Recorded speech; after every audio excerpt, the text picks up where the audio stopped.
झटपट फरेंगणीरा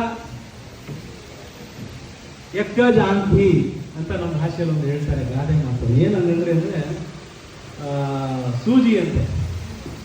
ಝಟ್ಪಟ್ ಹೆಣ್ಣಿಗೆ ಒಂದೇ ಕಣ್ಣು, ಹೆಣ್ಣಿಗೆ ಒಂದೇ ಕಣ್ಣು, ಅದು ಸೂಜಿಯ ಒಂದು ಪ್ರತೀಕ ಅಂತ ಹೇಳಿ ಒಂದು ಗಾದೆ. ಇನ್ನೊಂದಿದೆ, ನಾಲ್ಕಿ ಸ್ನಾಯಕಣ್ ತಾಂಗಡೀರ ಮಾಲ್ಕಣ್ ಗಿಡ್ಡ ಕೋರಿಯ ಅಂತ ಹೇಳ್ತಾರೆ. ಅಂದ್ರೆ ಮದುಮಗಳ ಪೆಟ್ಟಿಗೆ ಅಂತಾನು ಕೂಡ ಸೂಜಿಯನ್ನು ಕರೀತಾರೆ. ಈ ತರ ಸಾಕಷ್ಟು ಗಾದೆ ಮಾತುಗಳು ನಮ್ಮಲ್ಲಿ ಬೇಕಾದಷ್ಟಿದೆ. आवड़ीग मोरीग एक हाथ छोटी ಇಷ್ಟೇ ಇಷ್ಟು ಗಿಟ್ಟ ಹುಡುಗಿಗೆ ಮೊಳ ಉದ್ದದ ಬಟ್ಟು ಅಂತ ಹೇಳ್ತಾರೆ. ಅದು ಸೂಜಿದಾರ ಅಂತ. ಅಂದ್ರೆ ಈ ತರದ ಒಂದು ಒಗಟು ನಮ್ಮಲ್ಲಿ ಪರಂಪರಾಗತವಾಗಿ ಬಂದಿರುವಂಥದ್ದನ್ನ ಹೇಳ್ತಾ, ಇವತ್ತು ಸರ್ಕಾರಿ ಕಲಾ ಕಾಲೇಜಿನಲ್ಲಿ ನಮ್ಮ ಬಂಜಾರ ಸಂಸ್ಕೃತಿ ಮತ್ತು ಭಾಷಾ ಅಕಾಡೆಮಿ ಬಂಜಾರರ ಶ್ರೇಷ್ಠ ಕಲೆ ಅಂತ ಗುರುತಿಸುವಂತಹ ಕಸೂತಿ ಕಲೆ, ಆ ಕಸೂತಿಯನ್ನ ಮಕ್ಕಳಿಗೆ ಒಂದು ಕಾರ್ಯಾಗಾರದ ರೂಪದಲ್ಲಿ ಇವತ್ತು ಇಲ್ಲಿ ಆಯೋಜಿಸಬೇಕು ಅಂತ ಹೇಳಿ ನಾವು ಆಲೋಚನೆ ಮಾಡಿದ್ವಿ. ಯಾಕೆ ಸರ್ಕಾರಿ ಕಲಾ ಕಾಲೇಜಲ್ಲೇ ಇದನ್ನ ಮಾಡ್ತೀವಿ ಅಂದ್ರೆ, ಇಲ್ಲಿ ಹೆಚ್ಚು ಬಡಮಕ್ಕಳು ಓದುವಂತ ಕಾಲೇಜ್ ಇದು. ವಿಶೇಷವಾಗಿ ಬಂಜಾರ ಮಕ್ಕಳು 200ಕ್ಕೂ ಹೆಚ್ಚು ಜನ ಈ ಕಾಲೇಜಲ್ಲಿ ಇರೋದ್ರಿಂದ ಇಲ್ಲಿ ಈ ಕಾರ್ಯಾಗಾರ ಮಾಡಿದ್ರೆ ಅದಕ್ಕೊಂದು ಉಚಿತತೆ ಬರುತ್ತೆ ಮತ್ತು ಅದಕ್ಕೊಂದು ಮಾಡೋದಕ್ಕೆ ಒಂದು ಸಾರ್ಥಕತೆ ಇರುತ್ತೆ ಅಂತ ಹೇಳಿ ನಾನು ಇದನ್ನ ಹಾಕೊಂಡಿದ್ದೀನಿ. ಹೇಳಿ ಕೇಳಿ ನಾನು ಕೂಡ ಇದೇ ಕಾಲೇಜಿನ ಹಳೆ ವಿದ್ಯಾರ್ಥಿ. ಆಮೇಲೆ ಈಗ ಕೂಡ ನಾನು ಹಳೆ ವಿದ್ಯಾರ್ಥಿ ಸಂಘದ ಕಾರ್ಯದರ್ಶಿಯಾಗಿ ಕೂಡ ಇಲ್ಲಿ ಕೆಲಸ ಮಾಡ್ತಿರೋದ್ರಿಂದ ನನಗೆ ಈ ಕಾಲೇಜಲ್ಲಿ ಈ ಕಾರ್ಯಾಗಾರ ಮಾಡೋದಕ್ಕೆ ಅತ್ಯಂತ ಹೆಮ್ಮೆ ಅನಿಸಿದೆ. ನಾನು ಶ್ರೀನಿವಾಸ್ ನಾಯಕರು, ಇಲ್ಲಿನ ಪ್ರಾಂಶುಪಾಲರು, ನನ್ನ ಆತ್ಮೀಯ ಮಿತ್ರರು, ಜೊತೆಗೆ ನನ್ನ ಸಹಪಾಠಿ ಬೆಂಗಳೂರು ವಿಶ್ವವಿದ್ಯಾಲಯದಲ್ಲಿ ಜೊತೆಗೆ ಓದಂತವರೇ ಪ್ರಾಂಶುಪಾಲರು, ಕನ್ನಡ ಸಂಘದ ಕಾರ್ಯದರ್ಶಿ ಕೂಡ ರುದ್ರೇಶ್ ಎದುರಿಗೆ ನನ್ನ ಜೊತೆ ಓದಂತವರೇ ಕನ್ನಡ ವಿಭಾಗದ ಮುಖ್ಯಸ್ಥರಿಗೆ. ಆಮೇಲೆ ಎಲ್ಲರೂ ಹೆಚ್ಚು ಸ್ನೇಹಿತರಿದ್ದಾರೆ ಇಲ್ಲಿ, ಎಲ್ಲರೂ ನನ್ನ ಜೊತೆ ಓದಂತವರೇ ಬಹುತೇಕ ಈ ಕಾಲೇಜಲ್ಲಿ ಇರೋದು. ಒಂಥರ ಆತ್ಮೀಯತೆ ಮತ್ತೆ ನಮ್ಮ ಮನೆಯಲ್ಲಿ ಈ ಕಾರ್ಯಕ್ರಮ ಮಾಡ್ತಿದ್ದೀವಿ ಅನ್ನೋ ಒಂದು ಮನೋಭಾವ. ಈ ಸಮಾರಂಭವನ್ನ ನನ್ನ ಜೊತೆಗೆ ಉದ್ಘಾಟಿಸಬೇಕು ಅಂತ ಹೇಳಿ ನಾನು ನಮ್ಮ ಈ ಎಲ್ಲ ಕಲೆಗಳ ತಾಯಿ ಜಾನಪದ, ಆ ಜಾನಪದ ವಿಶ್ವವಿದ್ಯಾಲಯದ ಕುಲಪತಿಗಳೇ ಈ ಸಮಾರಂಭಕ್ಕೆ ಬಂದ್ರೆ ಹೆಚ್ಚು ಸೂಕ್ತ ಅಂತ ಹೇಳಿ ನಾನು ಅವರನ್ನ ಆಹ್ವಾನಿಸಿದೆ. ಕುಲಪತಿಗಳು ಬೇರೆ ಒಂದು ಇದೇ ತರದ ಕಾರ್ಯಕ್ರಮ ಇತ್ತು ಸರ್, ನಮ್ಮ ಕಾರ್ಯಕ್ರಮ ಬಹಳ ಮುಖ್ಯ ಅಂತ ಹೇಳಿದಾಗ ಅವರು ಆ ಕಾರ್ಯಕ್ರಮವನ್ನು ಬಿಟ್ಟು ಈ ಕಾರ್ಯಕ್ರಮ ಬಂದಿದ್ದು ನಮ್ಮೆಲ್ಲರ ಸೌಭಾಗ್ಯ. ಇಡೀ ಬಂಜಾರ ಸಮುದಾಯ ತಮಗೆ ಚಿರಋಣಿ ಸರ್, ತಾವು ಕಾರ್ಯಕ್ರಮಕ್ಕೆ ಬಂದಿದ್ದಕ್ಕೆ ನಾನು ಧನ್ಯವಾದ ಹೇಳ್ತೀನಿ.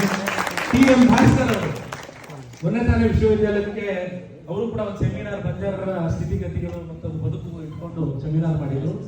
ಬಂಜಾರರಿಗೆ ಅಧ್ಯಯನಕ್ಕಾಗಿ ಅಲ್ಲಿ ವೇದಿಕೆಯನ್ನ ಕೊಟ್ಟಿದ್ದಾರೆ ಜಾನಪದ ವಿಶ್ವವಿದ್ಯಾಲಯದಲ್ಲಿ. ಡಿಪ್ಲೊಮಾ ಬಂಜಾರ ಮಕ್ಕಳು ಕಲಿತಿದ್ದಾರೆ ಅಲ್ಲಿ ಡಿಪ್ಲೊಮಾವನ್ನ ಬಂಜಾರ ಸಬ್ಜೆಕ್ಟ್ ಆಗಿ. ಮತ್ತೆ ಬಂಜಾರರ ಸಾಕಷ್ಟು ಕೃತಿಗಳನ್ನ ಮಾಡಿರುವಂತಹ ಹೆಗ್ಗಳಿಕೆ ಜಾನಪದ ವಿಶ್ವವಿದ್ಯಾಲಯಕ್ಕಿದೆ. ಹಾಗಾಗಿ ಮತ್ತೊಮ್ಮೆ ಅವರಿಗೆ ಧನ್ಯವಾದ ಹೇಳ್ತೀನಿ. ಹಾಗೆ ಶ್ರೀಮತಿ ಎನ್ ಮಂಗಳಾ ಅವರು ರಂಗಾಯಣದಲ್ಲಿ ಕಲಾವಿದೆಯಾಗಿ, ವಸ್ತ್ರ ವಿನ್ಯಾಸಕರಾಗಿ ಹಲವು ಹಂತದಲ್ಲಿ ಸಂಚಾರಿ ತಂಡವನ್ನು ಕಟ್ಕೊಂಡು ಗುರುತಿಸಿಕೊಂಡಿರುವಂತವರು.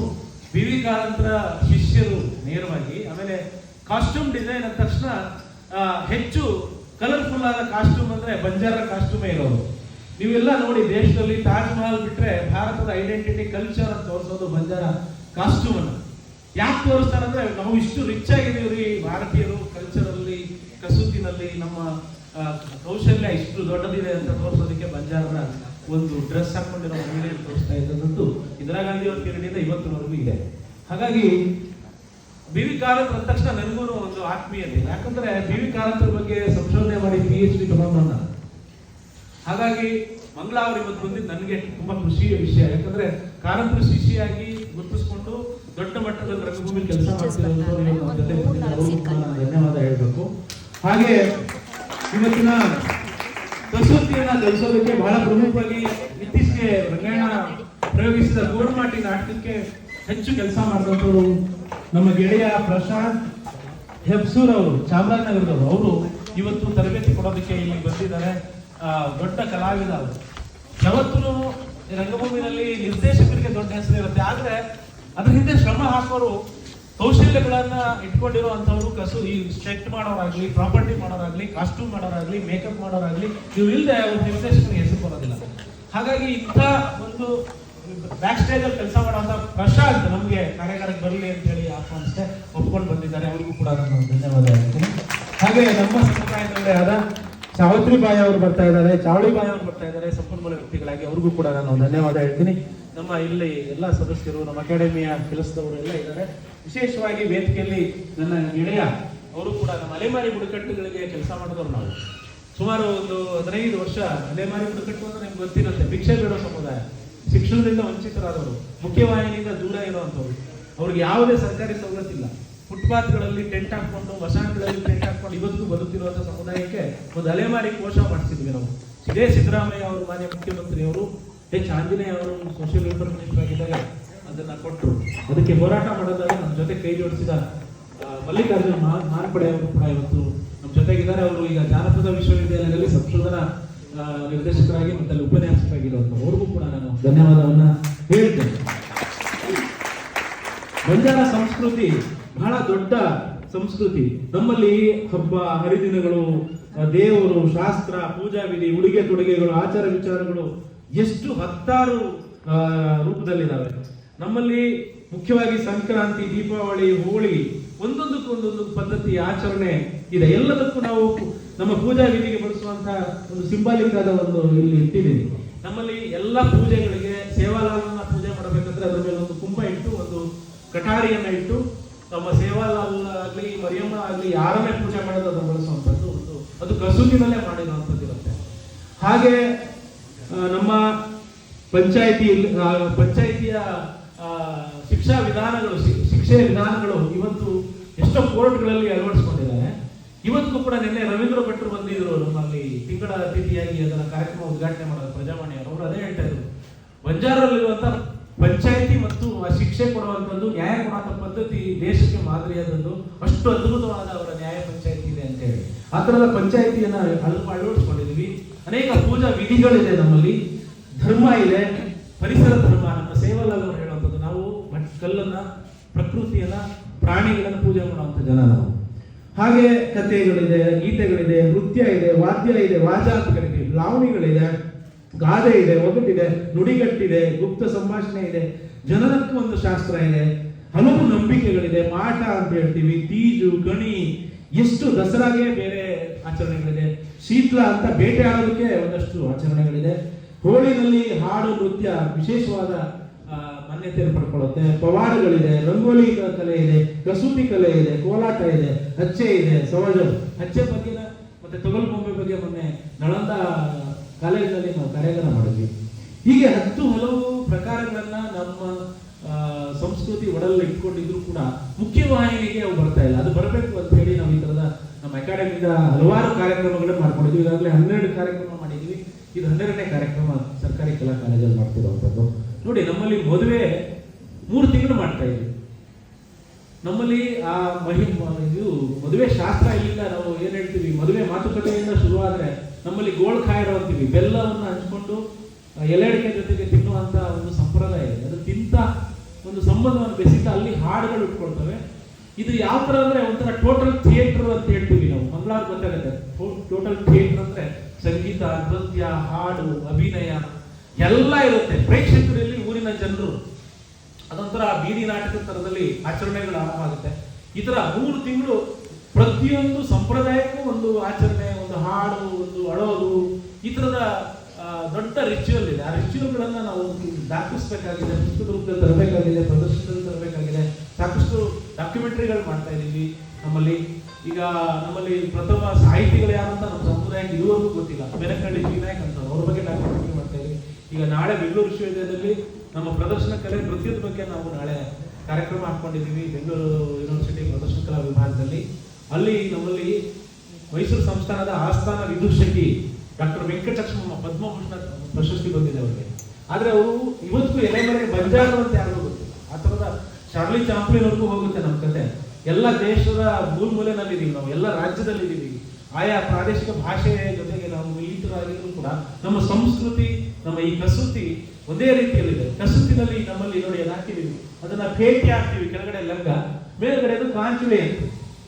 ಹಾಗೆ ಇಲ್ಲಿ ನೋಡಿ ಹಾರಗಳು, ಇವಾಗ ನಾವು ಆರ್ಟ್ಸ್ ಕಾಲೇಜಲ್ಲಿ ಈ ತರ ಹಾರಗಳು ಮಾಡೋದು, ಮತ್ತೆ ಈ ತರದ ಹಾರಗಳನ್ನ ಮಾಡೋದನ್ನ ಕಲಿಸಿದ್ರೆ ಒಂದು ಹಾರ 1,500-2,000 ರೂಪಾಯಿ ಹೋಗುತ್ತೆ.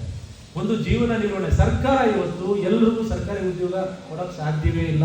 ಇತ್ತೀಚೆಗಂತೂ ಇಂಜಿನಿಯರಿಂಗ್ ಅಲ್ಲಿ 60,000 ಜನ ಒಂದು ವರ್ಷಕ್ಕೆ ಆಚೆ ಬರ್ತಾ ಇದ್ದಾರೆ. ಮೆಡಿಕಲ್ ಅಲ್ಲಿ ಎಷ್ಟು 100,000 ಜನ ಬರ್ತಾ ಇದ್ದಾರೆ. BA BCom MCom ಹುಡುಗರಂತೂ ಲಕ್ಷಾಂತರ ಜನ ಆಚೆ ಬರ್ತಿದ್ದಾರೆ. ಸರ್ಕಾರ ಎಲ್ಲರಿಗೂ ಉದ್ಯೋಗ ಕೊಡೋಕೆ ಸಾಧ್ಯ ಇಲ್ಲ.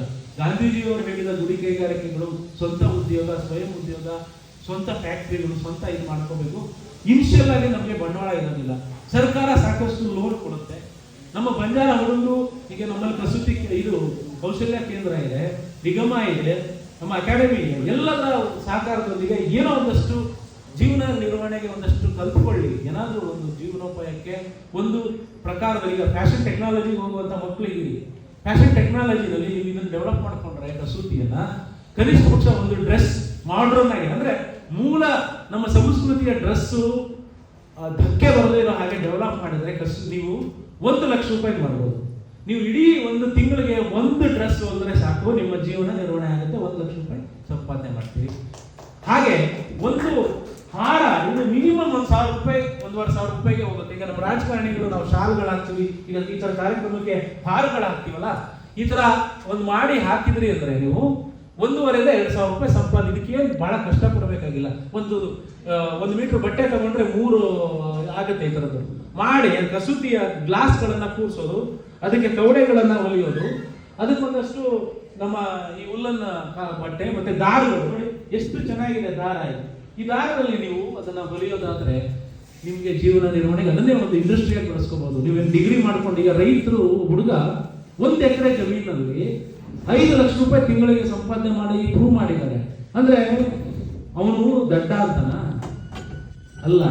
ತಿಳ್ಕೊಳ್ಳಿ, ಸರ್ಕಾರ ಎಲ್ಲರಿಗೂ ಕೆಲಸ ಕೊಡಲ್ಲ. ಈ ತರದ ಒಂದಷ್ಟು ಯೋಜನೆಗಳನ್ನ ನಾವು ರೂಪಿಸ್ಕೋಬೇಕು, ಕಲ್ತ್ಕೋಬೇಕು. Extra skill. ಈಗ ನಂದೇ ಉದಾಹರಣೆ, ನಾನು ಇವತ್ತು ಇಲ್ಲಿ ಬಂಜಾರ ಅಕಾಡೆಮಿ ಚೇರ್ಮನ್ ಆಗಿದ್ದೀನಿ ಅಂದ್ರೆ ಸರ್ಕಾರಿ ಕಲಾ ಕಾಲೇಜಿಗೆ ಊಟಕ್ಕೆ ಗತಿ ಇಲ್ಲದೆ ಬಂದ ನಾನು ಇಲ್ಲಿಗೆ ಸೇರ್ಕೊಂಡಾಗ ಡಿಗ್ರಿಗೆ ಊಟ ಇಲ್ಲ ಅಂತ ಹೇಳಿ ಹಾಸ್ಟೆಲ್ ಹುಡುಕೊಂಡೋಗಿ ಸೇರ್ಕೊಂಡವನು.